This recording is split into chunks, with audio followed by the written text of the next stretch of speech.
Buletin Didik 9 Mac bersama saya Fazila Harun. Assalamualaikum dan salam sejahtera. Tawaran kemasukan ke Maktab Rendah Sains Mara MRSM sesi 2021 bagi ketingkatan 1 dan 4 boleh mula disemak esok. Mara memaklumkan kemasukan pada tahun ini mengambil kira dua kriteria iaitu lulus ujian kecenderungan kecemerlangan kemasukan ke MRSM UKKM atau ujian khas ulul albab dan merit status sosioekonomi SES keluarga. Katanya, calon berjaya ditawarkan ke MRSM akan menerima sistem pesanan ringkas SMS atau email yang didaftarkan semasa permohonan. Semakan juga boleh dibuat menerusi portal rasmi MARA.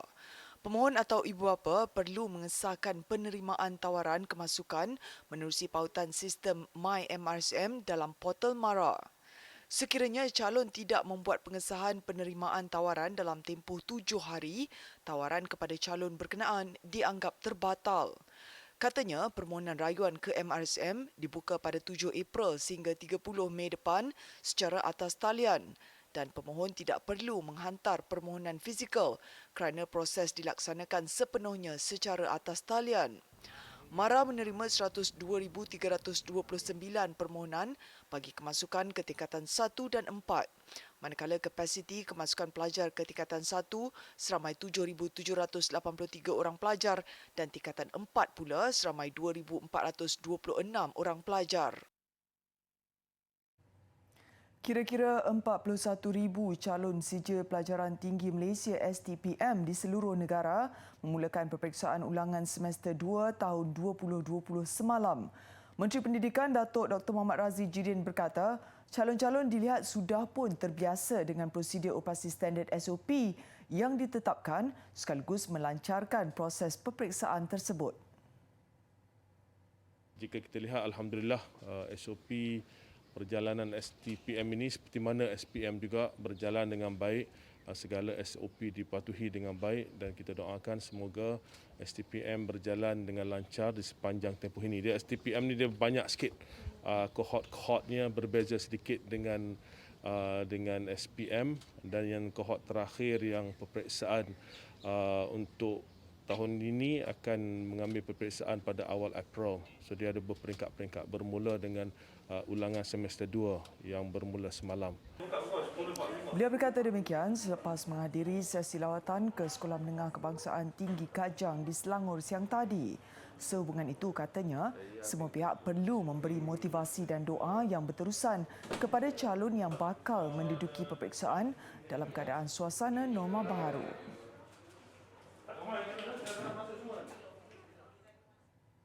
Bermula esok, aktiviti rentas negeri untuk pelancongan domestik bagi negeri atau wilayah di bawah Perintah Kawalan Pergerakan Pemulihan PKPP dibenarkan namun dengan syarat yang ketat.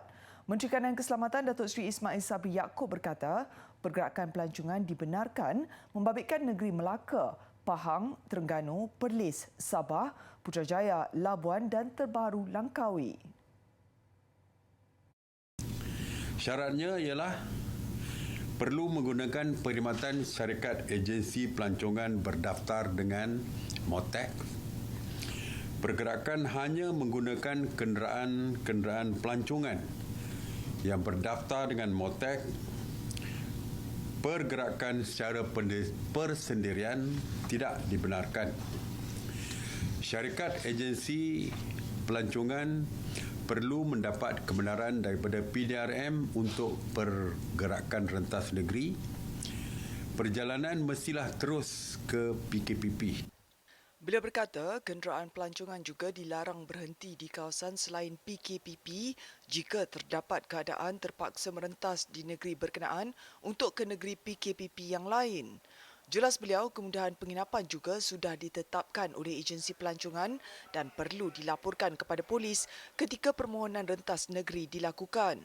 Bagi kenderaan persendirian, masih tidak dibenarkan buat masa ini atas nasihat Polis Diraja Malaysia PDRM kerana pergerakan kenderaan sukar dikawal. Datuk Seri Ismail Sabri mengumumkan perkara itu pada sidang medianya siang tadi selepas mengkaji cadangan Kementerian Pelancongan, Seni dan Budaya berhubung pelaksanaan gelembung pelancongan bersasar domestik yang terkawal. 12,000 guru di bawah seliaan Jabatan Kemajuan Masyarakat KEMAS akan mendahului senarai penerima suntikan vaksin COVID-19 di bawah Kementerian Pembangunan Luar Bandar. Menterinya, Datuk Dr. Abdul Latif Ahmad berkata, ia bagi memastikan risiko jangkitan yang minimum kepada murid di Taman Bimbingan Kanak-Kanak Tabika dan Taman Asuhan Kanak-Kanak Taska KEMAS. Saya bagi dululah kalau boleh guru kemas dulu ke di kementerian saya. Menteri las pun tak apa. Tarikh akan ditentukan oleh jawatankuasa vaksin negara yang dipengusikan oleh Wabi Rembau dan juga Datuk Adham. Semua orang nak desak, vaksin banyak tu juga. Kan? Kalau boleh kita nak injek semalam. Tapi apa boleh buat? Kena ikut giliran. Permohonan katanya sudah dikemukakan kepada Jawatankuasa Khas Jaminan Akses Bekalan Vaksin COVID-19 yang dipengerusikan oleh Menteri Sains, Teknologi dan Inovasi Khairi Jamaluddin. Beliau berkata demikian ketika hadir pada Majlis Perasmian Taman Desa Tawakal Hujung Keton di Pendang. Pada 25 Februari lalu, Timbalan Menteri 1 Pembangunan Luar Bandar, Datuk Seri Abdul Rahman Muhammad mengumumkan guru kemas akan menjadi antara penerima awal vaksin COVID-19. Jelas beliau, guru-guru tabika dan taska kemas juga dikategorikan petugas barisan hadapan seperti guru-guru lain di negara ini.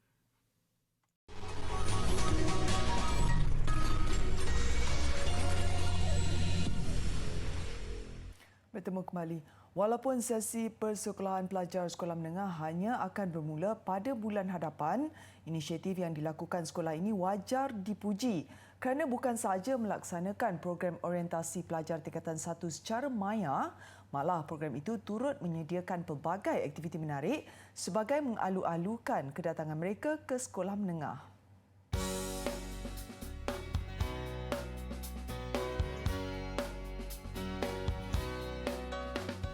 Menurut penolong kanan pentadbiran Sekolah Menengah Agama Arab An-Nur Pontian Johor, Nur Kamariah Abdul Samad, inisiatif diambil bagi memupuk semangat pelajar sebelum memasuki sekolah bulan hadapan. Menggunakan aplikasi Google Meet, selain program orientasi secara maya, pelbagai aktiviti menarik juga disusun termasuk mengadakan pertandingan antaranya bersajak, nyanyian, tilawah dan hafazan. Jadi program seperti ini memang kami rancang untuk kita laksanakan kepada anak-anak didik kita. Bila kita melibatkan anak-anak yang tinggal di asrama, kita tak nak hati anak-anak ini makin jauh daripada asrama, supaya dia terikat dengan rasa suka balik semula ke hatinya sentiasa di asrama. Jadi kita sentiasa bersama dengan anak-anak. Itulah supaya dia rasa dia rindukan gurunya, rindukan sekolahnya, rindukan situasi sekolah. Kaulah bidadari dalam syurga, bersama di barikai bahagian. Padamu, wahai seorang putri, indahnya wajah memandi seri. Mendapat sambutan yang sangat menggalakkan daripada para pelajar dan ibu bapa, jelas Cikgu Kamariah, program orientasi ini juga penting dalam membantu pelajar mendapat markah bagi subjek co-curriculum mereka. Kemudian yang penting kesedaran di kalangan mereka sendiri untuk mendapat markah co-curriculum mereka. Mereka ingin kumpul markah koko sebab murid-murid ni dia akan kumpul markah koko ni daripada tingkatan 1 dan dibawalah hingga ke tingkatan 5 SPM. Bila kita tengok anak-anak kita pun sekarang ni dia memang mahirlah. Dia dah tahu ini memang dunia mereka. Tahu, pandai buat video. Jadi dia boleh bertanding di situ. Pelajar sekolah menengah di Johor, Kedah, Kelantan dan Terengganu akan memulakan sesi persekolahan pada 4 April ini, manakala sekolah di negeri lain akan memulakan sesi persekolahan pada 5 April depan. Bagi meringankan beban ibu bapa, menyediakan kelengkapan sekolah anak-anak di awal pembukaan sekolah ketika ini, program sentuhan ilmu dilaksanakan bersama Yayasan Petronas sebagai program bantuan untuk membantu ibu bapa khususnya daripada golongan berpendapatan rendah B40. Menurut Pengarah Pendidikan di Jabatan Pendidikan Wilayah Persekutuan Kuala Lumpur, Zainal Abbas, tahun ini merupakan tahun ke-18 program ini dilaksanakan. Program ini sebenarnya akan melibatkan seluruh negara. Mereka akan menjelajah ke seluruh negara dan bermula dengan kami di wilayah Persekutuan Kuala Lumpur ini menyampaikan sumbangan yang akan melibatkan 300 orang pelajar kesemuanya. Dan sumbangan back to school ini, sentuhan ilmu back to school ini akan melibatkan backpack, pakaian seragam sekolah, kasut sekolah, juga alat tulis dan juga buku nota yang turut diberikan kepada para pelajar. Jadi sekurang-kurangnya ini dapat juga meringankan beban keluarga-keluarga di luar sana. Beliau berkata demikian selepas majlis penyerahan kit program sentuhan ilmu Back to School oleh Yayasan Petronas semalam. Tambah beliau, impak pandemik COVID-19 juga antara sebab utama mendorong Jabatan Pendidikan Wilayah Persekutuan Kuala Lumpur bersama Yayasan Petronas untuk terus mengutamakan golongan B40. Secara keseluruhan, Yayasan Petronas membelanjakan hampir 6 juta ringgit untuk program tersebut.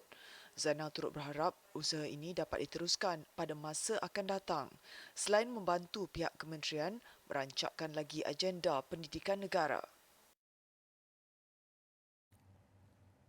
8 pelatih dan tenaga pengajar Akademi Binaan Malaysia Wilayah Utara menjayakan program tanggungjawab Social Corporate CSR membantu membina rumah untuk warga emas yang memerlukan. Lebih menarik, mereka menggunakan kaedah pasang siap IBS modular frame yang mampu menyiapkan rumah berkenaan dalam tempoh 10 hari.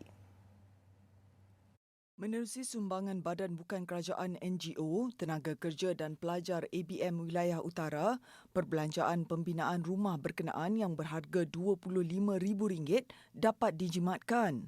Dengan keluasan 320 kaki persegi, rumah itu dilengkapi kemudahan satu bilik, ruang tamu, dapur dan tandas khusus untuk penerimanya Nayan Arif, 74 tahun dan isteri Ramlah Hassan, 83 tahun yang lumpuh sejak 4 tahun lalu. Warga emas, di mana kita membantu mereka disebabkan rumah asal mereka telah mengalami kerosakan.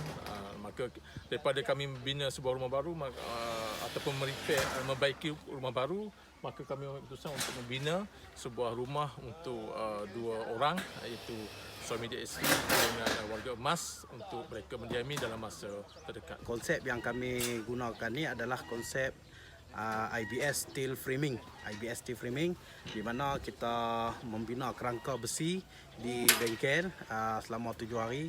Kita siapkan bentuk semua, kemudian kita cat, kita potong, kita buka balik, kemudian kita hantar di set projek. Kemudian kami buat pemasangan di set projek untuk siapkan seketui ini. Jadi steel frame ini lebih kurang dalam 5 jam. ABM merupakan institusi latihan dan penilaian CIDB Malaysia yang berperanan menjalankan latihan dan penilaian dalam bidang kemahiran teknikal dan vocational TVET yang berkaitan dalam industri pembinaan dan telah melahirkan ramai tenaga kerja mahir tempatan. Jabatan Perikanan Malaysia akan melabuhkan lebih banyak tukun tiruan di pesisir pantai di seluruh negara bagi membantu meningkatkan sumber pendapatan nelayan. Jarak tukun-tukun tiruan itu dengan pantai pula adalah kira-kira 5 batu nautika dengan kedalaman laut lebih 10 meter. Selain dijadikan tempat pembiakan pelbagai jenis ikan, tukun tiruan konkrit turut berfungsi sebagai penghalang atau penyekat aktiviti nelayan pukat tunda yang sebelum ini banyak dilaporkan di perairan negeri. Tapi selagi ianya tidak membahayakan ekologi, ya, memang kita alu-alukan lah. Dan memang kita ada buat di Melaka, kita ada buat yang untuk tujuan nelayan pantai. So akan datang macam mana? Sebenarnya seperti yang kita lihat tadi, turis tadi, sebenarnya pada ketika ini Jabatan Perikanan mempunyai alat yang canggih untuk mengesan setakat manakah kejayaan yang telah dibuat ataupun telah dihasilkan daripada tukun tiruan yang telah diletakkan. Dan pemantauan ini dibuat dari masa ke semasa untuk meninjau setakat manakah pertumbuhan koral pertamanya, yang keduanya pembiakan ikan. Jabatan Perikanan Malaysia telah membangunkan 2 jenis tukun tiruan, iaitu tukun tiruan konservasi yang bertujuan untuk pemeliharaan dan tukun tiruan rekreasi bagi tujuan tangkapan secara pancingan terkawal. Datuk Seri Ahmad Hamzah berkata demikian selepas merasmikan program pemantauan tukun tiruan Rig to Reef di Pulau Kapas, Marang, Terengganu baru-baru ini. Kementerian turut bekerjasama dengan Petronas untuk pembangunan tukun tiruan menggunakan pelantar minyak yang telah dinyah aktif.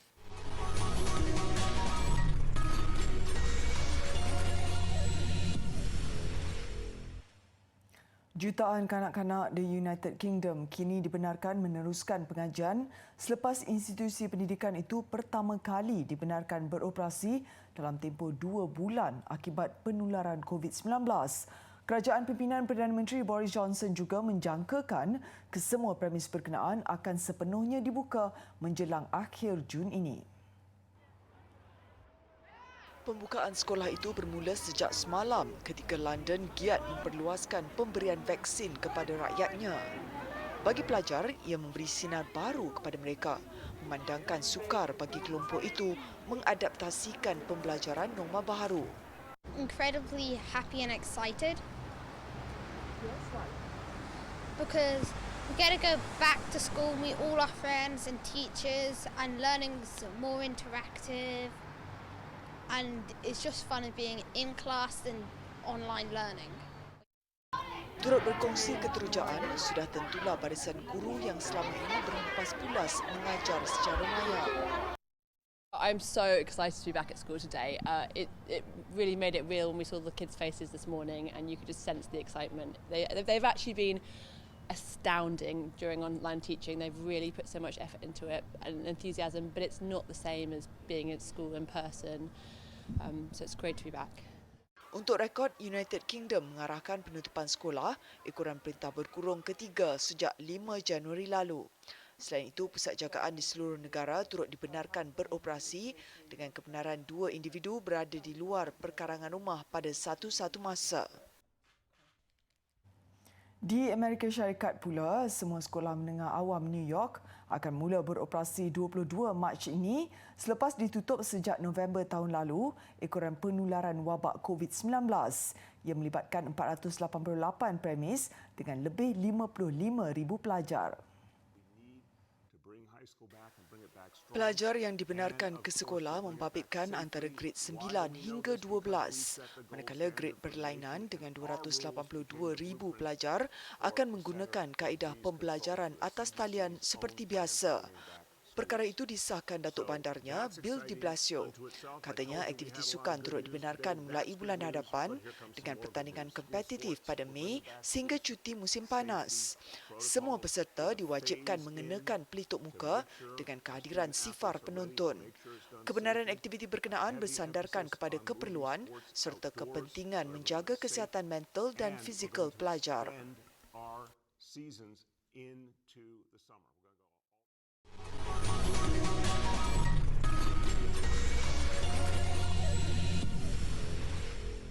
Sejumlah 55 penyanyi, penari dan pemuzik yang akan memeriahkan pentas akhir Anugerah Juara Lagu 35 diwajibkan membuat ujian calitan COVID-19 sebagai langkah membendung penularan virus itu.